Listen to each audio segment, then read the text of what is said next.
Hey there, friends. Welcome back to another episode of the Bible in Life podcast. My name is John Whitaker. I am the host and creator of the Bible in Life. Our aim, our heart is to provide some biblical wisdom, biblical teaching that's clear and down to earth and understandable, set in the context of everyday life to help you and I and people like us learn how to follow Jesus right in the midst of our everyday life. As I like to call it, it's blue jeans theology, theology for everyday life. And in addition to the podcast, I've got the listener's commentary that teaches straight through Bible books. So if you're reading through Colossians or Ephesians or 1 Corinthians or Romans, I just launched Matthew on the commentary. So if you're working through any of these books, the listener's commentary would guide you through that. Got a free resource on the website entitled Bible in Life that is really just intended to be a guide to help you read the Bible well. And it gives strategies for understanding the Bible and strategies for putting the Bible into practice in our life. And that's totally free on my website at johnwhitaker.net as well. And so the goal of all of that, as I said, is to help us live as good disciples of Jesus and follow Jesus right where we live every day. So I'm really glad you're joining me on this episode. We're kind of in just call it, if you will, a little mini series. Last week, we talked about the idea of right and wrong and what makes something right and what makes something wrong. And it's not just because it's in the Bible. And we don't want to tell people, well, you know, the Bible says, and just think that in and of itself solves the debate, as if just because it's in the Bible, it's automatically right. That actually gets the order incorrect. It's not right because it's in the Bible. It's in the Bible because it's right. When the Bible actually prescribes something for us to do. And so we need to understand what the Bible actually is. We also need to understand who we are as human beings. And we said in our episode last week that right and wrong has an awful lot to do with our nature as human beings, as well as the nature of God and how those two things match up. Well, I'm glad you're joining me in this episode because kind of a follow-up to that is this question. Why do you exist? What are you here for? Where are you going in life? Like, what's the end goal of human existence corporately, but more specifically, individually, for you, for me, for every single human being currently alive who has ever lived, who ever will live? What is the end goal of our human existence? Why are we here? And to help us think about that, let me tell you a little story. Happened a number of years ago when my daughter was dating her now husband. So they were boyfriend and girlfriend. They were dating. And his name is Joseph. And Joseph wanted to take us catfishing. We had never been catfishing before, but he had gone catfishing a few times with his grandpa. And he kind of had a vague idea of this place that his grandpa used to take him. Knew what it was called, but didn't really know how to get there. And told us you need to go catfishing at night. That's when it's best. And so we're going to go catfishing at this place about an hour or so away from our house. Get my iPhone out, put the name of the little reservoir lake area where he said, let's go catfishing there. And we start to drive there. And all of a sudden, as we get 45 minutes out of town and we're beginning to get a little bit closer, my iPhone starts giving me directions, turn here, turn there, right? And I'm like, hey, this doesn't feel right, but I will follow my iPhone. And next thing you know, we're on this dirt road, and we follow this dirt road, and Joe's like, I think this is right. This kind of feels right. And before you know it, we're driving along, and on the left-hand side of the road, there's cornfields. And on the right-hand side of the car, there's cornfields. I'm like, that's weird. We're driving down this dirt road, and then the next thing you know, there's the center pivot for a large farmer's sprinkler system, circular sprinkler system for his cornfields that we're driving next to. And it's dark. We can't totally see what we're doing. And then all of a sudden we get to the end of the road and there's a fence. There's no reservoir, no lake, no place to catfish, just the end of a dirt road in the middle of a farmer's field. We get out of the car, we look around, and way off in the distance, Joe can see what he thinks is a lake. He said, I think that's it over there, but there's no way to get there from where we are. So we have to backtrack a good 15, 20 minutes back through this farmer's field, down this dirt road to get back to the highway, and then try to figure out where in the world we're at and how to get to this lake. The reality is if you don't know where you are going, you can't get there, right? If you don't know where you're going, you can't get there. It doesn't matter where there is, if you don't know where there is, how are you ever going to arrive there? What do you actually, I mean, at least we had some general idea, and we put the directions in the phone, put the destination in the phone. It's just our phone didn't know how to get there, and got us completely lost and at a dead end in the middle of a farmer's field. If you don't even have that, if you don't even have the name of a destination, that makes it even worse, right? And this is true even if you have a vague idea of where you're heading. Like, I remember our first backpacking trip. It was the summer of 1996, and my brother, myself, my father-in-law, as well as a guy from the church we were attending and one of his sons, all decided, let's take a backpacking trip. And I'd never backpacked before, but I did have a large backpack and had some gear, too much gear. Over the years, I got much better at having lightweight gear. And we knew we were going to the Red Mountain Lakes. And the guy who really knew how to get to them was the other guy from the church. His name was Ron, and he was going to be the one that kind of was going to make sure we got to the right spot. He had been there before. He knew where he was going. Here's the problem. My brother and I were in our 20s. We were the young bucks. We were energetic. We put our packs on, and those older guys were just going too slow for us. And so we went on ahead, and we had a little map, a little tiny kind of pencil sketched map of where we were supposed to go. We had a vague idea of where we were going. We knew the name of the place. The problem was you're backpacking in alpine mountains in Idaho, and the trails are not nearly as clear cut as the little line-drawn map made it seem. And the result was my brother and I missed a turnoff. And then all of a sudden we're climbing really high, and we're like, this doesn't feel right. My legs were giving out. And so we decided to stop and take a break. And while we did, my brother kind of went on a little reconnaissance trip, and he could see a lake down over the ridge from where we were at. He said, I bet that's our lake. And so we went off trail. We went right down over the ridge, landed in the middle of a boulder field, and then we had to climb over these massive, massive boulders with our huge packs on. And after a while, I just couldn't keep going. And so my brother dropped off his pack at the lake, came back, got my pack, carried my pack the rest of the way, and we made our way to this lake. But no one else ever showed up. And we ended up spending that first night at the lake by ourselves without anyone else, and not knowing where they were, and them not knowing exactly where we were. Now, they actually got up on a hill, saw where we were at, and so they knew we'd be all right for the night, and they figured they would come and get us in the morning. The next morning, my brother and I climbed our way back out, retraced our steps, found where we missed our turnoff, and ended up getting back to where they were camping at. But even if you have sort of a rough, vague idea of where you're going, it can still be hard to get to the right spot. And this isn't just true with backpacking or catfishing or taking any sort of walk or trip, right? This is true for your human life and for my human life. Where are we supposed to be going? What's the destination we're supposed to put in to tell us, here's where you got to get to in life? Now, I want to make sure you understand that this isn't just something that each one of us can decide for ourselves. You don't get to choose. I want to go to this lake, right? I don't want to go to this destination for the end goal of my human existence. We don't get to decide this for ourselves. I'm convinced, and history tells the truth. Philosophers and theologians have wrestled this for centuries. This is the universal human question. Why are we here?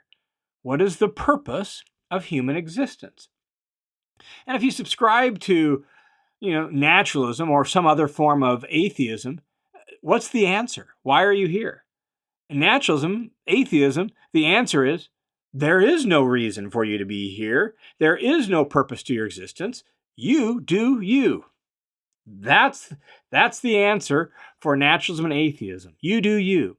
And when you hear someone say that today, whether they call themselves a follower of Jesus or not, whether they call themselves an atheist or not, you do you is the only worldview in which that makes sense is something like naturalism or atheism, where there is no defined purpose, there is no end goal for human existence. You just get to choose whatever you want to do. You do whatever feels good to you. And for some people, that looks like being uh, decent, good, helpful, altruistic. For other people, it looks like being hedonistic and self-serving and self-promoting and having a blast while you last. You do you.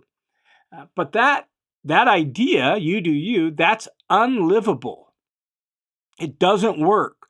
And the vast majority of human beings have rejected this whole idea at a practical level. They have rejected the idea of that whole idea of doing whatever feels good, whatever, because it's just not livable. It doesn't work. It actually drives human beings mad, crazy. Why? Because we are creatures seeking for meaning. We are creatures that seem hardwired for a purpose, for a reason for our existence. And if there is no purpose, there is no meaning, we get despondent, we get depressed, we get suicidal, we get crazy, right? Like, it doesn't work for us to just kind of come up with our own destination, our own purpose of our existence. And philosophers of all types have wrestled with this question for centuries. What is the purpose of life? What is the meaning of life? And every individual comes to some conclusion about that. You have some conclusion about that. We all do. Every single human who has ever existed has some conclusion about that. So, where are you going? Why are we here? What's the end goal of human existence? Let's just explore that in a couple different ways before I give you what I think is the Jesus-centered approach to that. A famous kind of really mathematician, philosopher, and he was a Christian himself, Blaise Pascal. Blaise Pascal actually said this. He said, "All men seek happiness. This is without exception. Whatever different means they employ, they all aim towards this end. The cause of some people going to war and other people avoiding it is the same desire in both, attended with different views. They both are aiming at ultimate happiness. They just have different views of what's going to actually bring that about." Though, here's the really important sentence. The will of a human being never takes the least step in any direction except towards this object, happiness. This is the motive of every action, of every person, even of those, he says, who hang themselves. What do you think? Would you agree with Pascal or not? He's not saying that should be the case. He's just saying that's just sort of natural. What Pascal is getting at is that we just cannot help but make decisions and choices for what we believe, not even in the short run, but ultimately will bring about happiness. So whatever action we take because we're convinced that it's going to bring about greater happiness for us and for others. And ultimately, when we say for others, we're thinking that's good for us too. I've thought a lot about what Pascal has said, and I could see at a practical level, that's just kind of true. And I think that's what Pascal's getting at. He's just making an observation, right? He's just making an observation about the way human beings function, the way we operate. In fact, Aristotle, famous philosopher who lived a few centuries before Jesus, Aristotle actually said that the goal of life was happiness. He used the Greek word eudaimonia for that, by which he meant the truly good life that was actually going to bring happiness. So what if someone said, well, my goal in life, the purpose in life is to be happy? I think Pascal is making an observation about the way we function, but I think we have to be very careful about saying that the goal of life, my purpose in life is to be happy.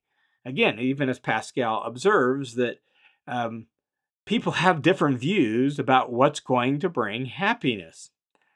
And for some, that leads to self-restraint and self-giving. To others, that leads to pleasure and self-seeking. And so I'm not so sure we want to go the exact direction and take what Pascal said and turn that into our ultimate goal for life.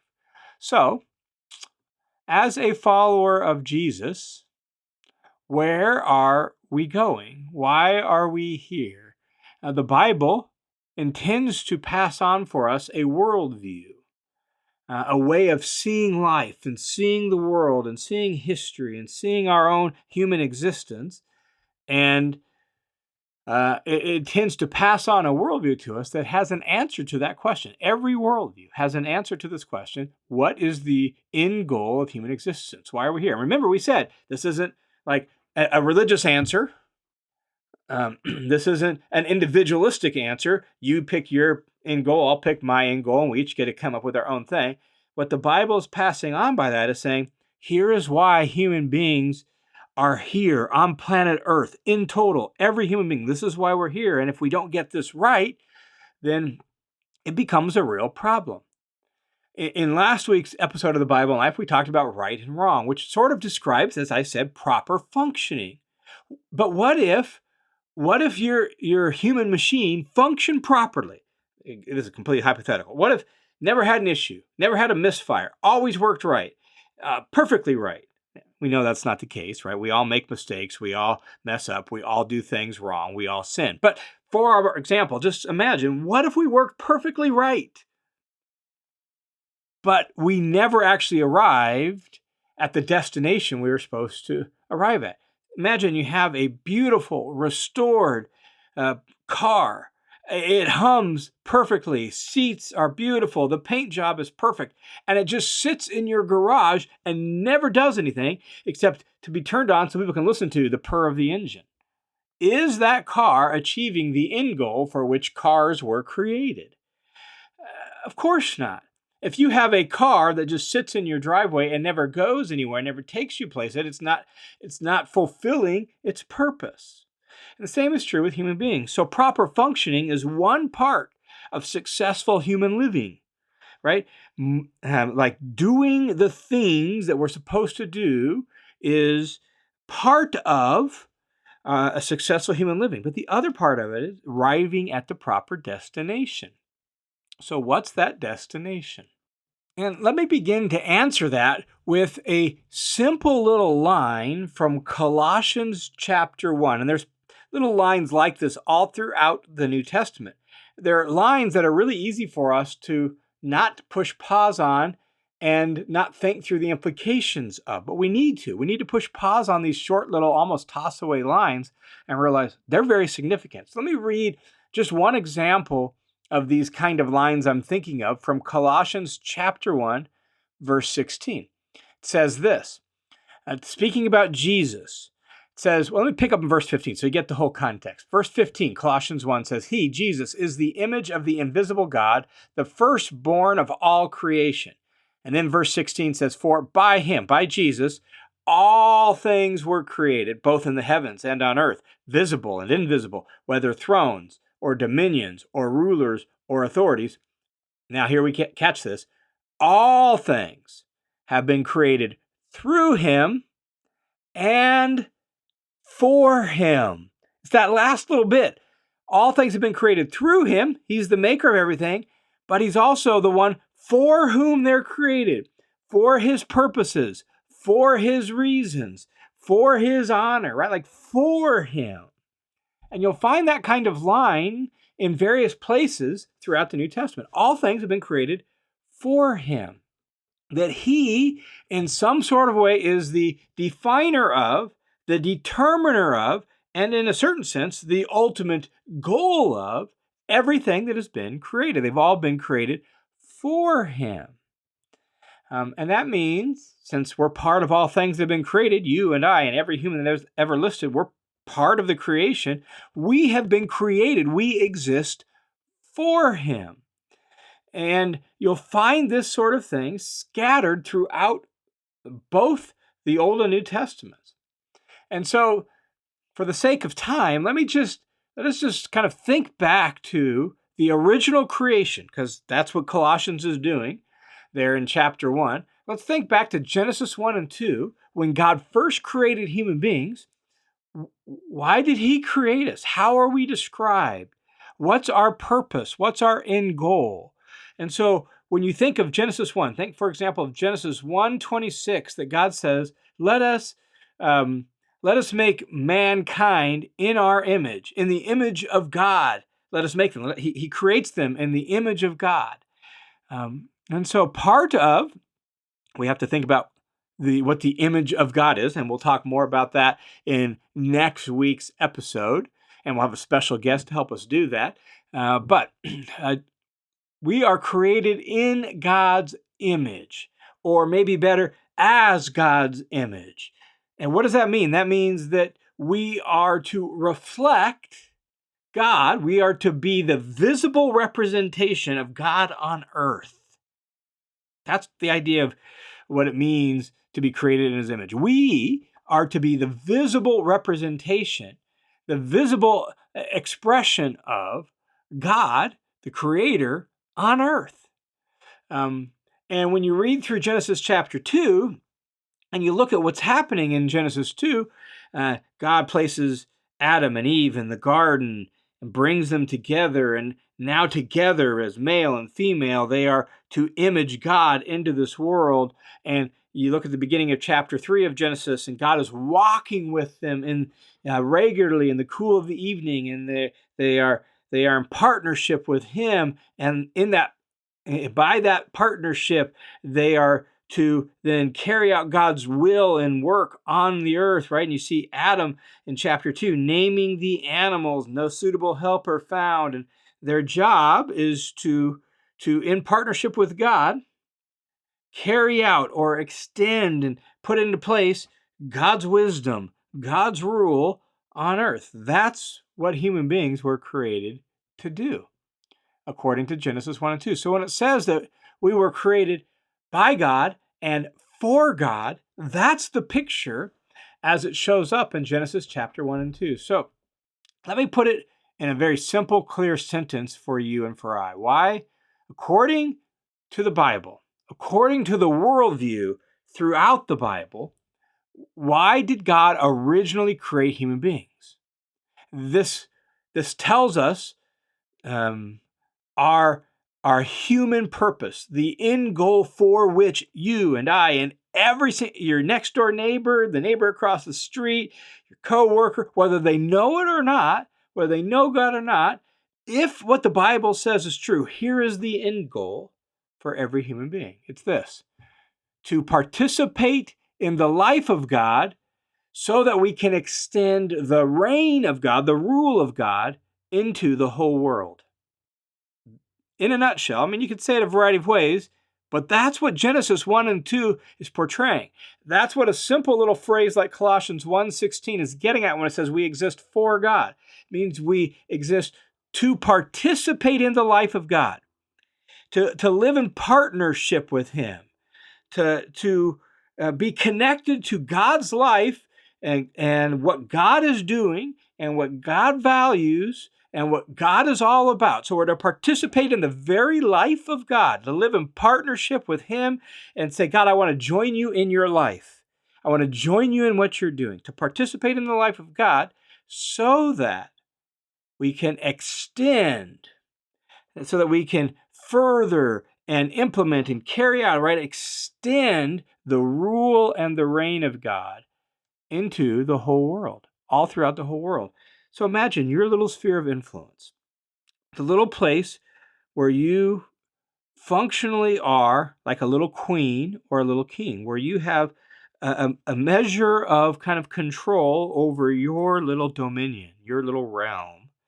Your job in that little realm is to, like Adam and Eve, walk with God in the cool of the evening. You're to live in partnership with God, to live in partnership with the life of God, and to invite God not into your life, but really you're being invited into His life and say, God, I want my life to be an extension of your life. I want what you care about to matter here. So you're living in partnership with the life of God in your little domain, so that in that sphere of influence, you can extend the wisdom and the grace, the rule and the reign of the Creator God into your little realm, your sphere of influence.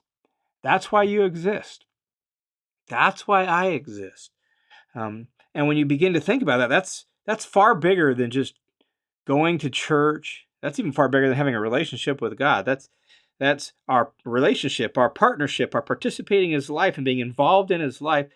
That's so that in and through us in all our various factors, our social world, our family life, our vocational and work life, our neighborhood life and community life, so that in all these various places that are part of our domain, our realm, God's wise reign, God's gracious, loving rule can be extended just a little bit more into this whole world. And if all of us, as followers of Jesus, said, that's what I'm about, I am in partnership with God to let Him form me and transform me and teach me and shape me, so that through this partnership with Him, I begin bit by bit, more by more, to extend His reign into the world.